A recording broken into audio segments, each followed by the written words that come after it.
राष्ट्रवासियों, आज मैं भारत के भूतपूर्व प्रधानमंत्री प्रातः स्मरणीय अटल बिहारी वाजपेयी जी की पुण्यतिथि पर उनके श्री चरणों में सच्ची श्रद्धांजलि अर्पित करता हूं तथा साथ ही साथ उन कालजयी महान पुरुष को शत शत नमन करता हूं। भारतीय वसुंधरा सदैव से ही रत्न गर्भा रही है, जिसने समय समय पर अनेकानेक महान पुरुषों को प्रादुर्भूत किया। उन्हीं महान पुरुषों में से एक थे परम श्रद्धेय अटल बिहारी वाजपेयी जी। 25 दिसंबर 1924 को मध्य प्रदेश के ग्वालियर में कृष्ण बिहारी वाजपेयी जी की गोद में ऐसे विराट विशाल वट वृक्ष सदृश महान व्यक्तित्व का अंकुरण हुआ था, अर्थात एक विलक्षण बालक का जन्म हुआ था। वही बालक कालांतर में चल करके इस राष्ट्र का गौरव बना, कर्णधार बना और अपने सत्व तत्व के बल पर इस राष्ट्र के गौरव को विश्व मंच पर प्रतिष्ठापित किया। अटल बिहारी वाजपेयी जी के पिताजी सुसंस्कारवान, सुसंस्कृत, एक शिक्षक, एक कवि और एक महामानव थे। ऐसे महान पुरुष व्यक्तित्व के संरक्षण में अटल बिहारी वाजपेयी जी का पालन पोषण हुआ था, अर्थात जीवन के प्रारंभ से ही संस्कार, सभ्यता और संस्कृति का उन पर अमिट प्रभाव था। अटल बिहारी वाजपेयी जी की प्रारंभिक शिक्षा शिशु मंदिर में हुई थी, जहां उन्हें राष्ट्रीय भावना के प्रति उन्मुखता प्राप्त हुई थी, अर्थात राष्ट्र के प्रति हमारा कर्तव्य क्या है उसका सृजन हो चुका था।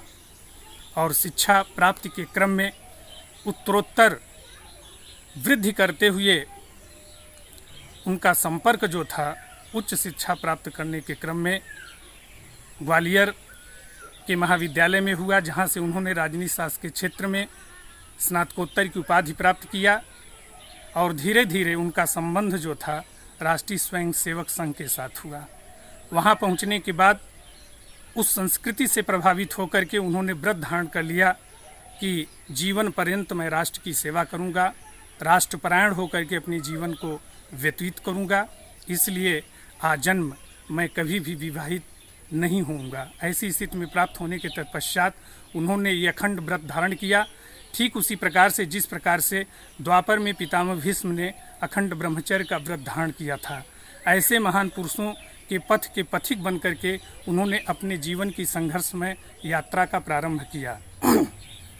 अटल बिहारी वाजपेयी जी एक कुशल राजनीतिज्ञ, एक कवि सर्जक, साथ ही साथ राष्ट्र के निर्माता थे।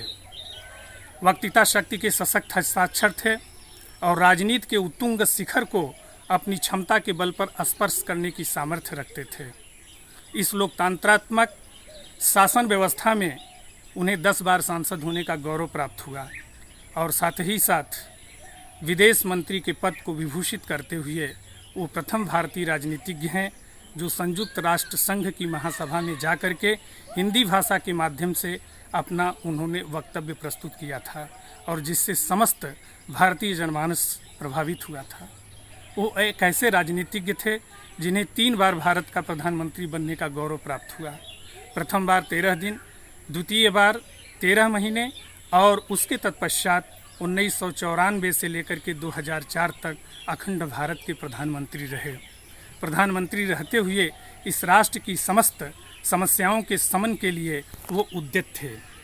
कहने की भावाभिव्यक्ति यह है, जीवन की संघर्षमय यात्रा के क्रम में उन्हें भारत के सर्वोच्च पुरस्कार भारत रत्न से विभूषित किया गया। संक्षेपित करते हुए मैं कहना चाहूँगा कि अटल बिहारी वाजपेयी कालजयी हैं, अर्थात काल भी इन्हें नहीं चाट सकता। आज वो हम लोगों के बीच में शरीरस्थ नहीं हैं लेकिन मनस्थ हैं। उनका समर्पण, उनकी वक्तव्यता, उनका सिद्धांत आज हम लोगों के बीच में जीवंत है, अर्थात कहने की भावाभिव्यक्ति है, वक्ता नाशवान होता है, उसका वक्तव्य अमर होता है। अर्थात ऐसे अटल बिहारी वाजपेयी जी के श्री चरणों में कोटिशः वंदन है, नमन है।